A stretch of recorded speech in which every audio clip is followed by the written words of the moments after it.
as is with you. Oh, congratulations, by the way. Let's start with this. So, you and Liam got your purple belts, right? Yep. Kickboxing, yep. Where does that have you guys now? Okay, I forget, we discussed this before. How many belts is there? What did you have to do to kind of achieve that? So we've got a purple with a white sash. Then we've got brown belt and then black belt. So you are that close, because I know BJJ purple in BJJ, you like brown and black. You're pretty fucking close. I think with kickboxing and all those sort of things, there's more belts earlier. There's a lot more steps to get to. Yeah. Oh, that's close. Yeah, but we're probably about 3 years realistically. So same really with BJJ, but not purple 2 years, 2 years. Yeah, about 4 maybe still away from black if you really put the work in. So yeah, 3 to 4 years. But yeah, thanks. We're black before you're 50 then, so that's good. Hopefully. You better ask me physio that question, aren't you? You know, but look, here's the thing, right? I was thinking about this, and this is totally separate from what I was actually thinking about talking about. But a friend of mine, and this will air after, but a friend of mine is about to get their black belt in BJJ on Saturday, and he's ex-cop in his 50s. And it makes you think, like, all these sports and things, like getting a black belt in anything that's obviously it's all combat based. You don't really get a black belt in anything else, but that's very physical.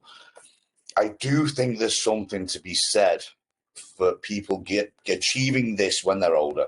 Right? Versus, nowadays, especially, BJJ used to always be older because people didn't get into it till they were older. But now with MMA and all that, people are starting BJJ at 10 years old and shit. They're getting black belts at 20, 25. And we know what it was like to be young. And whilst you've still got to learn the skills, in my opinion, it's easier. That the psychological side of going training week in, week out when you're broken and you're injured and you're sparring people that, where you sometimes like, why the fuck am I even doing this? And to do that path, great question in your life. Yeah, I think from purple to black, if you're in your 40s in something like kickboxing or BJJ or whatever, and you're still going every week and you're sparring and you're having to spar these young kids and you're injured, and that the mental side of continuing on to achieve that black belt achievement, I think is a very understated thing that people don't really understand. And people that get their black belts when they're a lot younger don't really get it. Don't get the mental side of how hard it is to just keep fucking going. When really, at our age, and I know people have got their black belts in their 50s, 60s, there's other things I could be doing, right? I don't want to say more enjoyable because we wouldn't go if we didn't enjoy it, but being sore, aching the next day, being in pain all the fucking time. It's not massively enjoyable. We get a bit obsessed with these things, and that's why we keep going.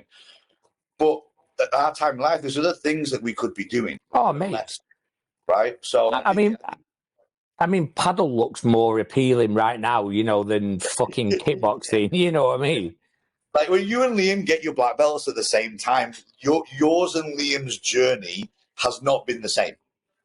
No. You know what I mean? That would it hasn't. Describe it, right? You're both going to probably get your black belts around the same time if you keep this going. But your journey and his journey to get to the same thing at the same time, starting at the same time, is going to be very, very different. He's probably sat there going, that was fucking easy, Dad. You're going to be like, yeah. Oh, yeah. He came out of the grade the other day and he was like, shadowboxing. I was literally like a zombie, like I was walking like an extra out of The Walking Dead, you know what I mean? And then, we've got a bunch of like drills that you've got to know, learn and master, and you've got to know these drills and get all these segments right at exactly the same time. Yeah. There's a physical element, which some of it's quite old school, but the training needs to fight, and the instructor don't give a shit. He's like, do it or don't.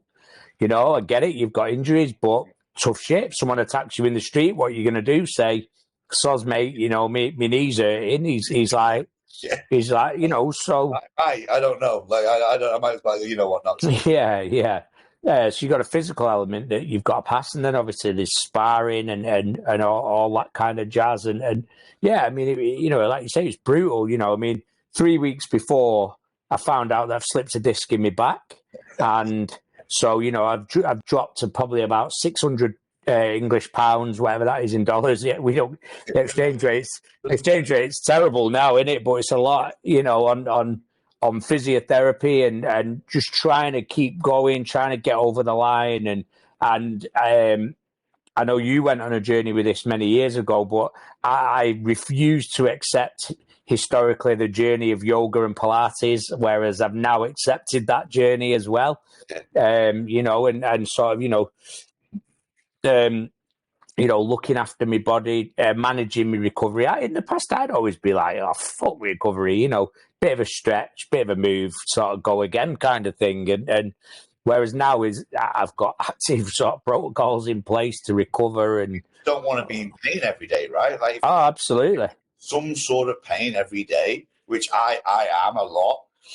It fucking affects everything. It affects your mood. It affects even this week. Monday, Tuesday, Wednesday, I was in all sorts of fucking pain. I'm not quite sure what triggered it off. I've had a bad shoulder, which has been getting better, and I fucking did some dumb shit in the gym on Monday, and that fucking took it backwards. And my fucking neck was hurting, and just lots of things. And I was in a bit of a fucking mood with myself all week, and Danny's kind of like, what the fuck's wrong with you? And I'm like, trust me, it's just me being fucking old and frustrated with my body. We went to the gym with Danny on, the fuck day was it? Maybe Tuesday morning. And we're like, upper body, because my shoulders are all fucked and stuff. And look, she's pretty strong, don't get me wrong, but it fucking still hurts my ego. We're doing similar weights on stuff.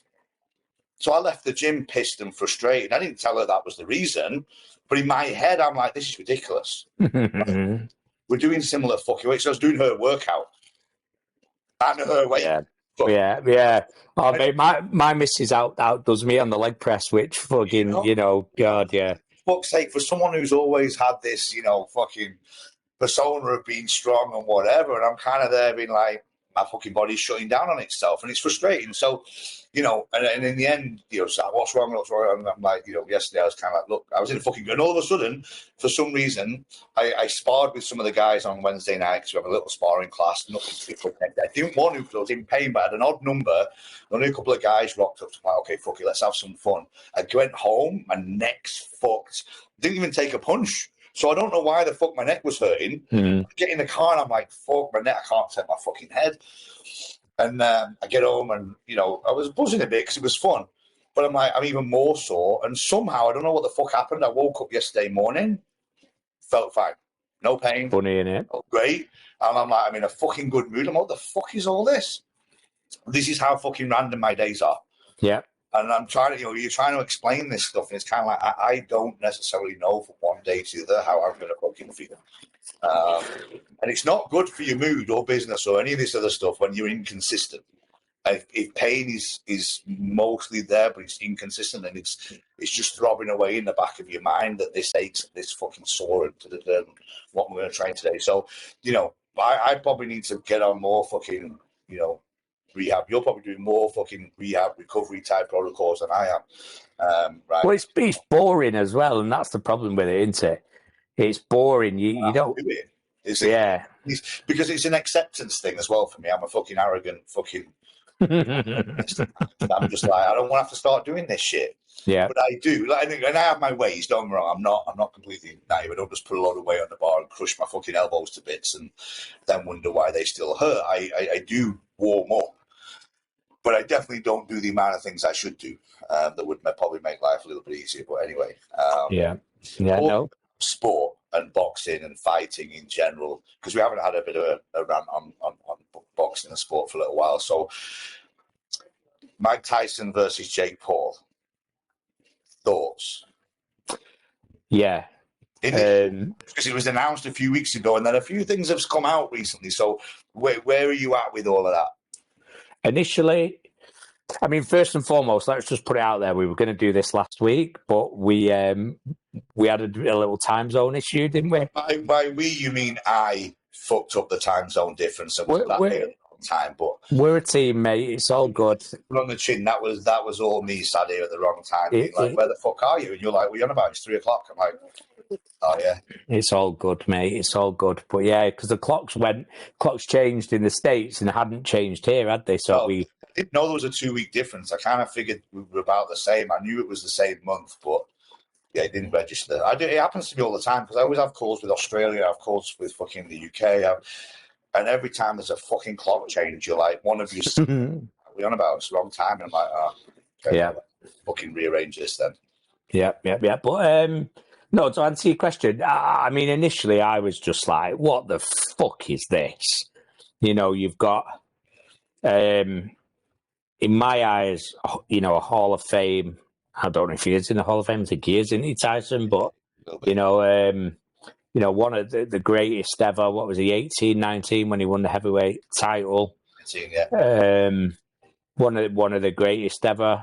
Probably, you know, I don't know about the slickest boxer out there, but in my mind, you know, people listening, they've probably figured it out by now that I'm not the biggest person in the world. You know, I'm on the shorter side of life. You know, and I met Tyson years ago at one of these dinners. Were you with me actually? I can't. Yeah, you were with me, weren't you? That's right. That was many, many years ago when you still lived in the UK, wasn't it? And you know, the biggest thing for me was the fact that he's not that big.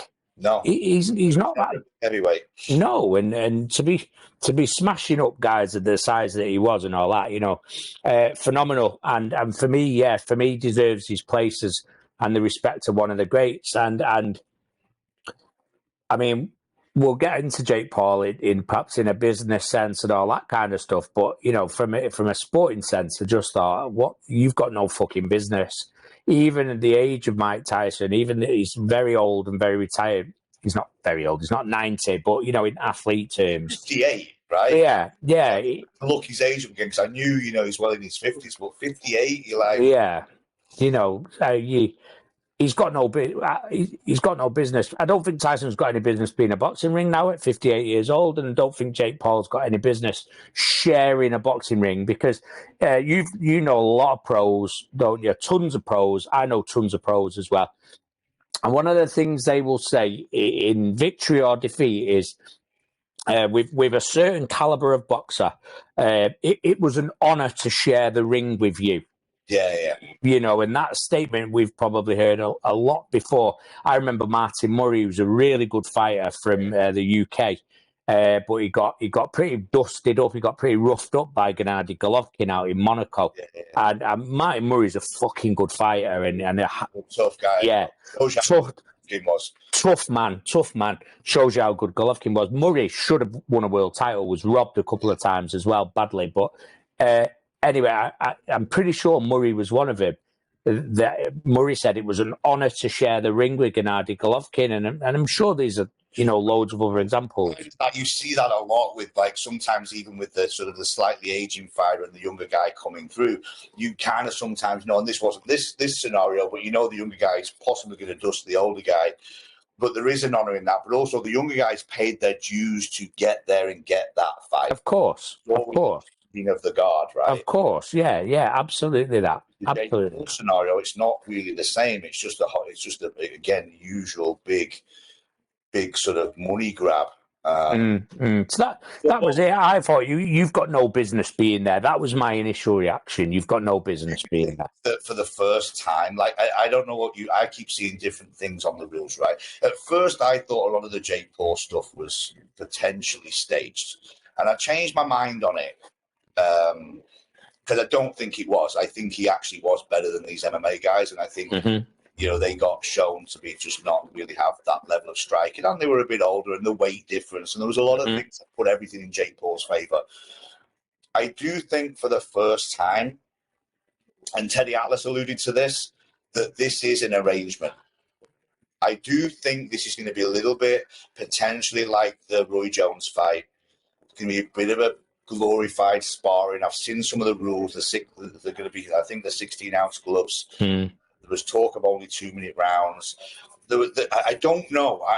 For me, this one starts to feel like if Jake Paul, and I don't really want it to be an arrangement, but at the same time, apart from obviously the money, Tyson's talking a good game. Tyson's like, I want to end Jake Paul, end this fucking charade, blah, blah, blah. I'm like, yeah, but you all seem to be forgetting that I've seen you guys on podcasts talking away like best friends. Like, you two know each other. This is not what you're sort of making it out to. They're not enemies, are they? No.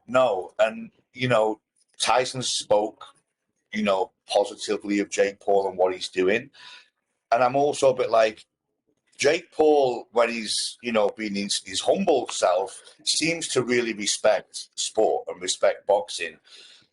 I don't see what he gains walking in there and blasting out Mike Tyson in a round or two. I don't see how it gets him new fans and new followers. If anything, it's going to get people fucking hating him for beating a guy. I agree. Tyson wins. Again, I just don't see that Jake Paul really wants to take that risk. And I just feel that this is going to be a setup. Whether there's going to be no score at the end of it, it'll go the distance. They'll have a fucking glorified sparring match. People will watch it. I don't know. I get that feel with this one. I just don't think Tyson wants to walk in there and get knocked out. Now, he's making a lot of money. I don't think for taking the money. I agree with you, mate. Tyson's lost a lot of money in his career, hasn't he? And he's had a lot of people have their hands in his pockets and rinse him. And I know he's had, I think everybody knows, had some very, very difficult times in his career. And hopefully it looks like he's come through that. And it looks like financially he's very capable again now, and he's in a good place. And I hope he's earning good money, and he's got the right people around him this time looking after his money and all that kind of stuff.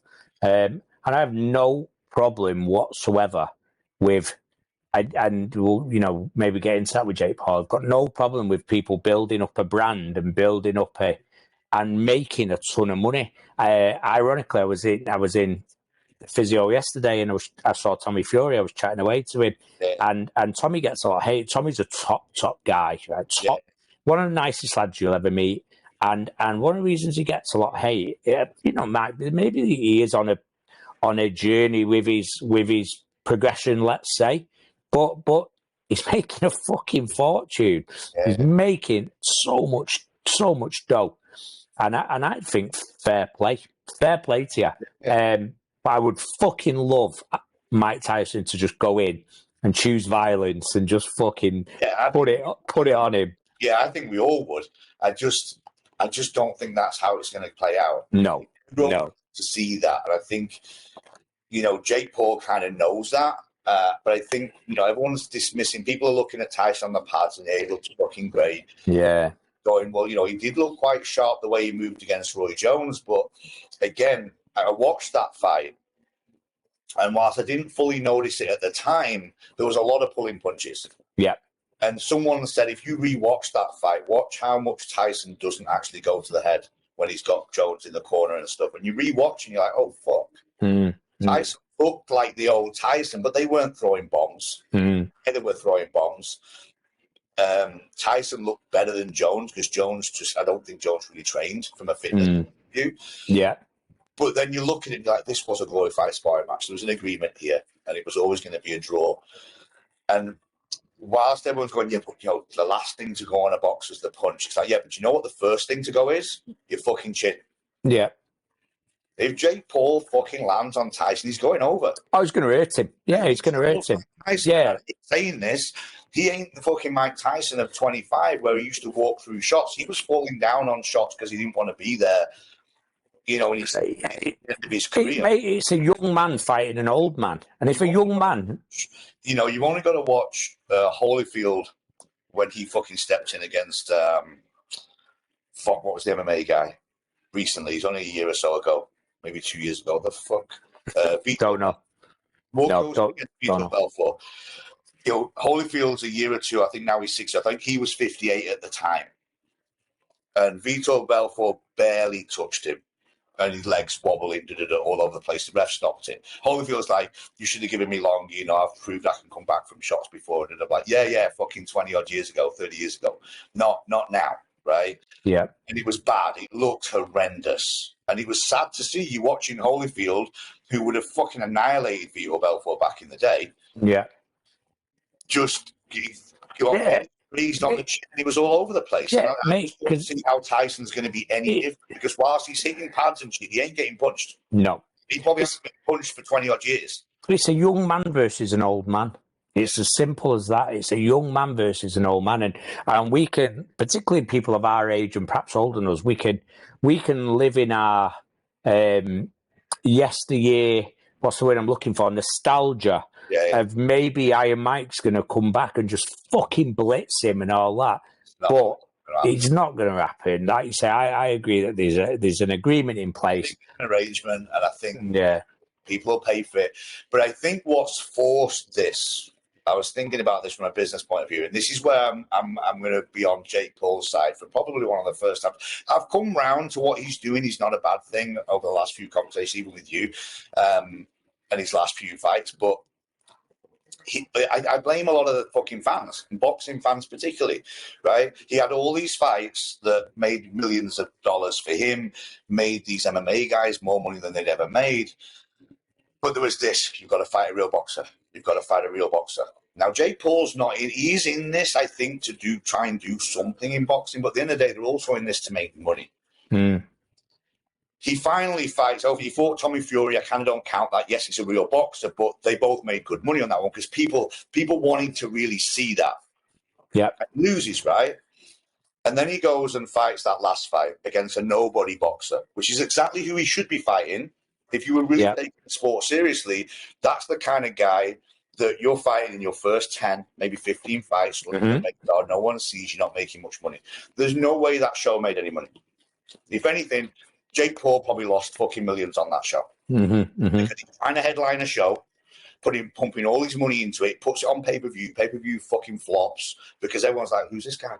Yeah. Hang on. The fans demanded this. Yeah. The fans were demanding he fights a proper boxer. Yeah. He fights a proper boxer. Then they won't pay for it. Who'd had 20 fights. Yeah. Not done much in the last 2 years. Was going to be a walkover no matter what. But you're like, well, this is what boxing fans were calling for. Do it the right way. Fight boxers and work your way up. And then no one wants to watch it. And Jake Paul, I think, has come away from that show and gone, fuck, I did what everyone fucking asked me to do. I've dropped a load of money on that fight. No one was interested. Now how do I make that money back? How do I do something that gets everybody back to the Jake Paul show, Mike Tyson? Mate, bigger than doing something with Mike Tyson. Right? I remember it's slightly off subject, but it's not. But I remember Scott Quigg years and years and years ago. I mean, this is probably about 2012, something like that. You know, when social media really started, maybe even before then, sort of, Facebook and all that. But certainly, like when Twitter, whatever year it was, when Twitter started becoming a thing and all that. And Scott was like, "Yeah, you know what? If people troll me, the first question I ask myself is, are they right?" And I thought, fucking, because he had an incredible mindset, right? Very, very mentally, very, very strong, and so you look at the fans, and the fans have got fucking opinions on everything, haven't they? Yeah.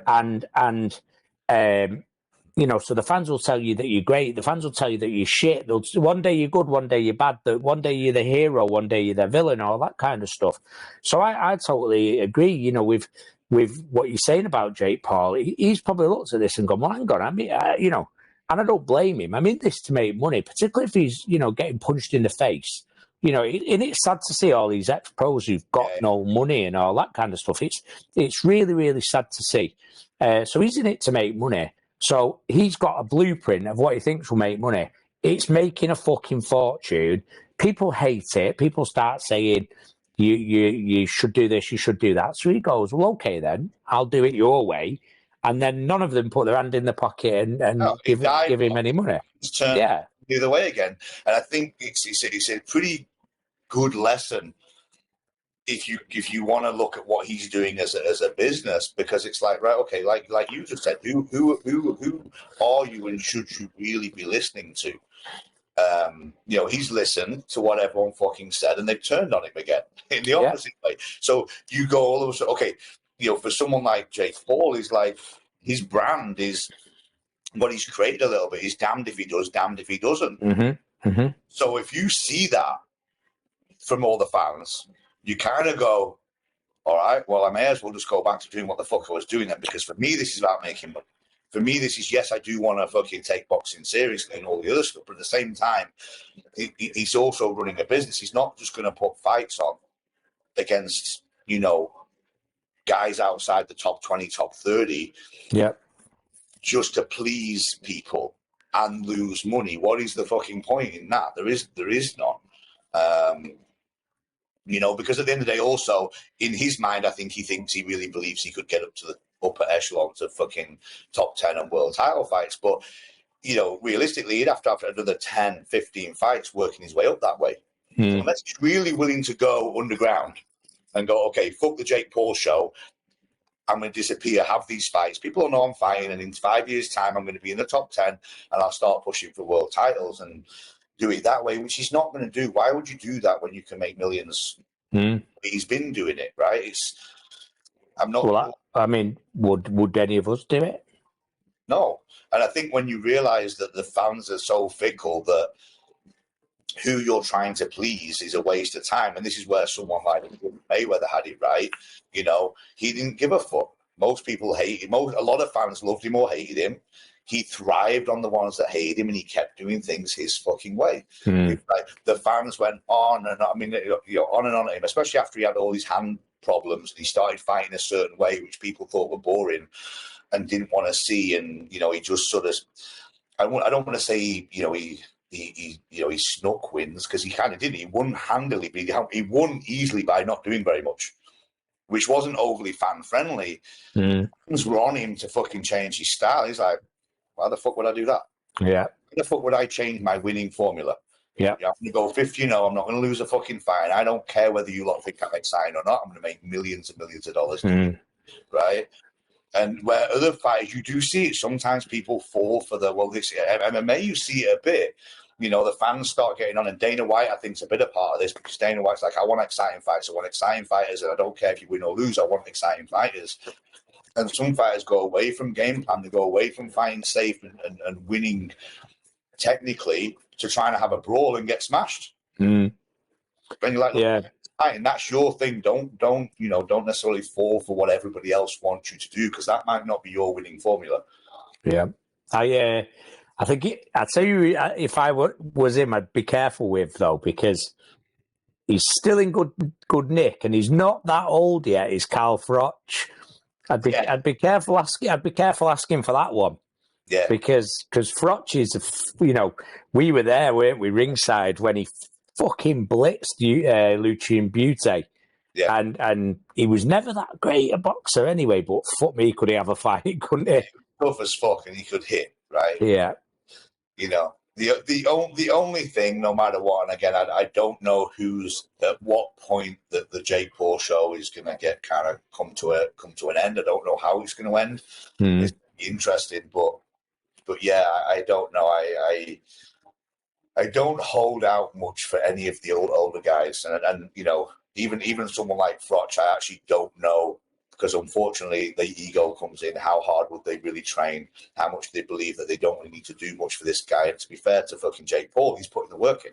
And that always ends up showing. And I you know, my heart would be very much like what you say, like, yeah, careful what you wish for. Don't go up against someone like Froch. But at the same time, I think we forget how much older he's getting. Yeah. And whilst he isn't as old as a Tyson, he's also still old. We're getting how much older we're getting, mate. That's why. Right? So, I don't know. Like I say, I'm getting to that point a little bit where I'm almost scared to not scared to go again. I've gone against Jake Paul so many times that now I'm a bit like, actually, you know what? I think he might fucking win. Against whoever they put in there, not an elite boxer, similar age, same weight, you know, someone who's like properly up and coming. I think you would see the Joshua and Ngannou scenario. Yeah. If someone really wanted it, a good top 10, maybe even top 15, young fighter, hungry, same weight, very skillful, that goes, you know what? I'm actually going to take this serious. I'm going to fucking embarrass this guy. Well, mate, there's levels in there. There's levels in everything, you know, and you can be a really good, like you said before, a really good MMA striker, but that's a totally different level to boxing, you know, and like we've talked about before, if it was all, MMA rules, then a boxer would get fucking annihilated. Wouldn't even last. They'd be lucky to last a round. They wouldn't even last a round. They'd be lucky to be able to run for a round, wouldn't they? But they'd get annihilated. And that was Fury's mistake, right? With Ngannou, you go back to that fight, Fury took it lightly, thought he was going to go in and have some fun, school him, and he didn't, and he got dropped. And you're like, okay, we're talking about, when anyone talks about the Joshua Fury fight, people are a bit 50-50, and if anything, most people would say Fury will fucking walk rings around Joshua.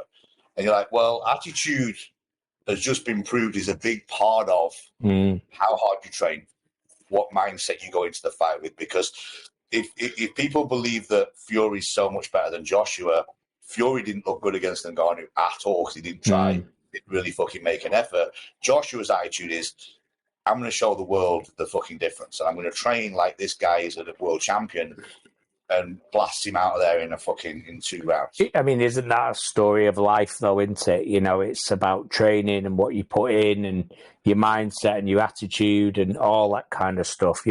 Ability's one thing, but ability has to be backed up.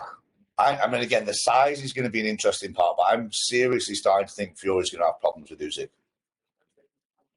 I think I don't know. There's part of me, and I've always kind of thought it, and I look at Fury's opponents now, and you look at what's happened with Deontay Wilder since. I think Fury's overrated. I don't think Wilder was what everyone said he was. Joseph Parker's come along and showed that. In fact, his last 2 fights, he's not looked good at all. Because I think Wilder was overrated. Look at Wilder's opponents. He was losing a lot of fights. Yeah, until he chinned him. Detonated that big fucking right hand, which is fair enough. And he dropped Fury with it, and fair play to Fury. But I don't know. You look at Fury's opponents, he hasn't really. When people go on about him being one of the greatest heavyweights of all time, he's nowhere near. His opponent list does not suggest that. He's beat up on some very average British champions. Wilder, Klitschko at the end of his career, which I do think was probably his best win. But outside of that, who's he really for? Which now gets me thinking that the Joshua fight could be potentially closer than a lot of people think. Joshua can fucking land, and he goes in with the right attitude. Joshua's problem's mental. Which Fury doesn't have the mental side. But I just don't know. It makes me. If these guys will all now fight each other, and I know Usyk's already beaten Joshua twice, there could be an interesting 18 months of heavyweight boxing. Yeah, he really is the best. But I just wish they'd fucking get on with it, all of them, and that goes back to that whole thing before what we were saying about Jake Paul and all that. If AJ and Fury or Fury and Usyk fight, the money they're going to make is just insane. So, and they deserve it. I think. The way they're throwing money at these fights. Yeah, they deserve it. They're putting their health at risk. They're putting their lives at risk. Good for them. Just fucking get on with it. And whilst the atmosphere in Saudi, going off on one here, but whilst the atmosphere in Saudi leaves a bit to be desired, one thing that it has done is accelerated getting these fights over the line, hasn't it? Yeah. And this throwing that much money at them, it's like, what you're going to dick about? Yeah. That's been probably everybody's biggest frustration with Fury is he just fucks about with fights. He he's signed, then he hasn't, then it's date, and then it's not, and he just tries to manipulate and manage when he's going to do what he wants to do and when he's going to do it. Talks like he's going to fight fucking everyone, and then it just takes so long to come off. Yeah, well, there's a problem where he will argue that the deal's not right, so I'm now not doing it, even though it was super close to being signed and agreed, and he's agreeing that I'll fight you for anything in 1 minute, and then going, well, I get this amount, I'm not doing it. Which again is fair play, it's business, but it gets so as a fan of boxing, and I think we've always had this with boxing, you just want to see the best fights when everybody's at their peak. Yeah, I agree. Yeah. He got cut for the Usyk fight, like, fuck, that now delays this fight. They've got a rematch clause. Yeah. Everybody really, really wants to see is Fury and fucking Joshua in the UK. Yeah. I believe. I want to see that fight. That's the biggest fight in the world. It's the biggest fight in the A few world. years ago, I'd be like, Fury's going to just outbox him. Mm. Now I'm not so sure. Now, Yeah, it's close now, isn't it? and again, it's hard. I don't want to just go off what Joshua did against Ngannou because I don't think that's a fair equivalent of like Fury and Ngannou. But that Joshua with his new coach, with the right attitude, Fury's old coach as well. I think causes Fury some problems. Yeah, interesting. Since Fury get caught, sooner or later he's not going to get up. Yeah, because Joshua can whack, like you said before. The last thing to go is your punch. First thing to go is your chin. So interesting. I mean, the dude, the Crown Prince who's financing it all, he's said, hasn't he? If anyone pulls out this time, there's a huge financial penalty on it. And he's also saying, he wants to see if he's clearly got gazillions of dollars, and money sort of looks like it's endless. So he's saying he's prepared to pay, but he wants it sorted and he wants it now, So I'm here for it. I'm here for these guys. We can remember the days that weren't that long ago. After the Eubanks and the Lennox Lewises and the Bens and all that, there was a lull, wasn't there, financially for years when we started going watching boxing shows together in small halls. Remember when Anthony Crawler won the English title in Bolton, the De Vere White Hotel at Bolton? Yeah. Bolton Arena, I think it was, or something like that. And, him and Andy Morris Jr., who's a very, very good fighter as well. These kids were top kids. And I don't know. Glamorous fucking occasion. Yeah. And for the great fight. Pinnacle of sport, but pinnacle of fight sports. For the and we don't know what they got paid, but I would imagine they got paid not very much, and those two absolutely took lumps out of each other, didn't they? That night, and so I'm here for it. I'm here for these guys all making money. I'm here for exhibition bouts. If people want to make money in exhibition bouts, Ricky Hatton and Marco Antonio Barrera, a few years back, brilliant. I love it. And I love the fairy tale. I love the stories. I love a villain as well. I love the people you can't stand. The Jake Pauls or whoever. So just get it on and have a fight. Tyson and Fury, Mike Tyson and Jake Paul. Excuse me, had a mental block for a second. It's not a real fight to me, and if it is an exhibition and all that, then brilliant. Good for them. They're both getting paid a load of cash. Good work, guys. And then they can go home and be healthy. But I would hate to see Mike Tyson get dropped or, flatten his back through. That's everyone's thought, right? When you grew up, because someone like Tyson, we grew up with, right? You grew up watching him on the rise. He's only fucking 8 years older than me, right? So when he was at his peak, not at his peak, when he was winning the world title at 19, I'm watching this shit at 11 years old. Yeah. And so you've grown up with this fucking person, and they become a bit of a hero. But Tyson is what he is. He's not exactly led the cleanest fucking life, but at the end of the day, he's still a bit of that time and about 2 years of his career where he was just banging people out as a young kid getting into boxing. Most of us, and people still say they've never seen people get knocked out like that. Yeah, used to sleep people, didn't he? Way people went over and the fucking belly legs, and when he won the title, I don't think anyone had seen someone fall down 3 times off one punch.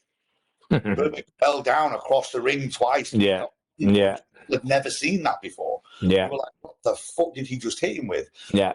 That generated all that kind of excitement. And when you know that that's what someone was capable of, sometimes just that element of let's just leave it. It's quite sad. The memories are great, but it's quite sad to see when they can't let go into it, not saying. Don't get me wrong. Would I, and again, I think, I sometimes I wonder if we build other people's.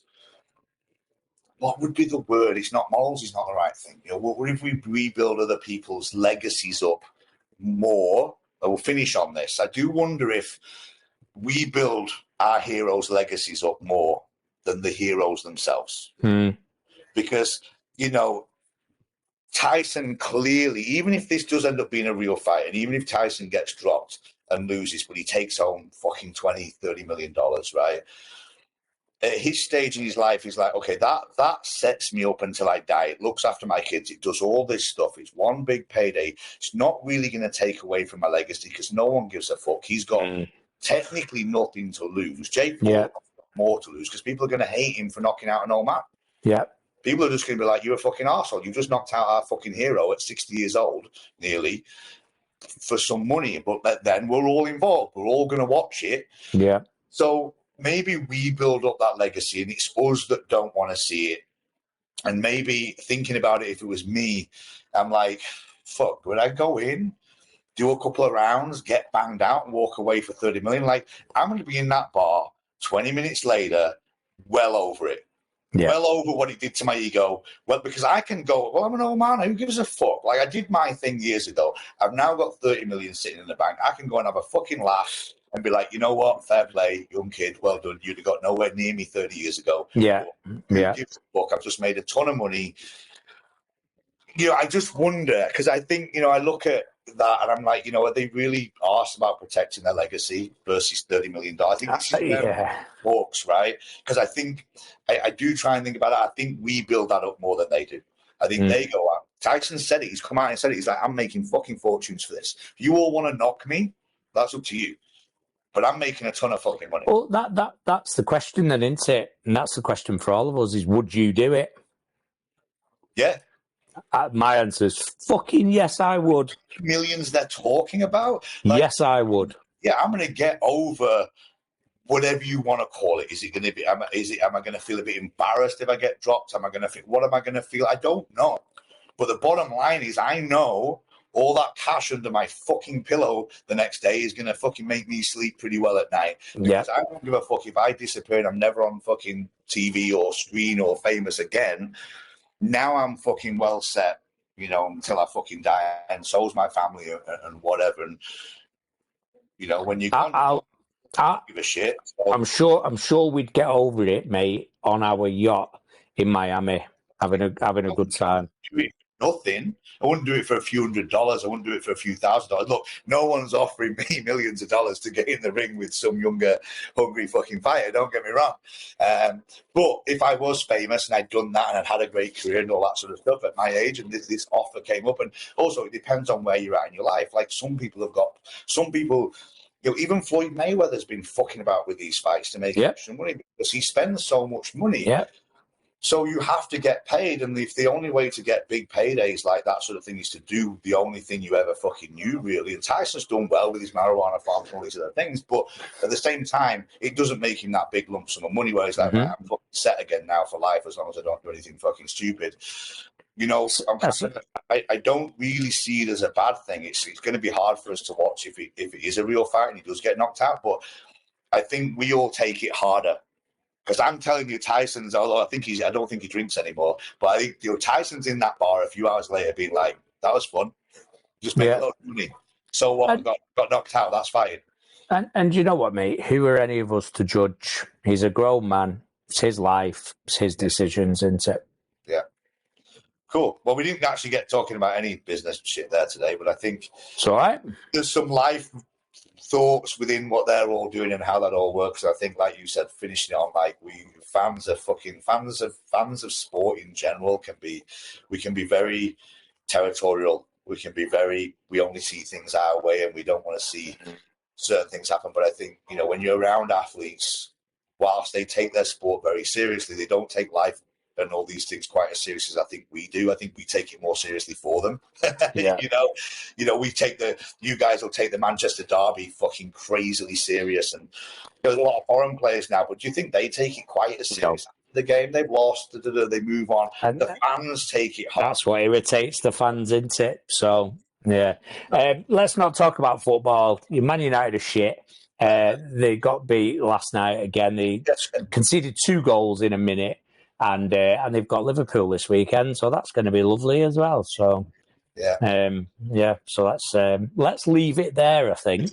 Enjoy your weekend, but that might come down to how the football goes. So, yeah, exactly.